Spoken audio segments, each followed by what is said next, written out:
నేను మాట్లాడేది.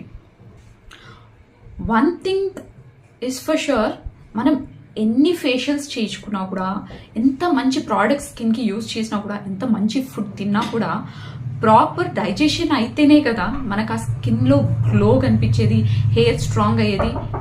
అంటే ఏదైనా ప్రోడక్ట్ మన బాడీని డీటాక్సిఫై చేస్తేనే కదా ఆ గ్లో బయటికి కనిపిస్తుంది. So if proper digestion is not there and body is not detoxifying, then ఎంత మంచి ఫుడ్ తిన్నా కూడా అది బయటికి రిఫ్లెక్ట్ అవ్వదు.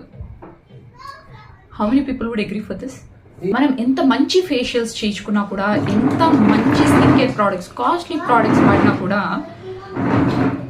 ఎంత మంచి ఫుడ్ తీసుకున్నా కూడా ఆ ఫుడ్ అనేది మనకి ప్రాపర్గా డైజెస్ట్ అవ్వకుండా లోపల ఉన్న టాక్సిన్స్ని బయటికి పంపించడానికి హెల్ప్ చేయలేకపోతే మనకి స్కిన్లో గ్లో ఎలా వస్తుంది అండ్ హెయిర్ స్ట్రాంగ్గా బ్యూటిఫుల్గా ఎలా అవుతుంది?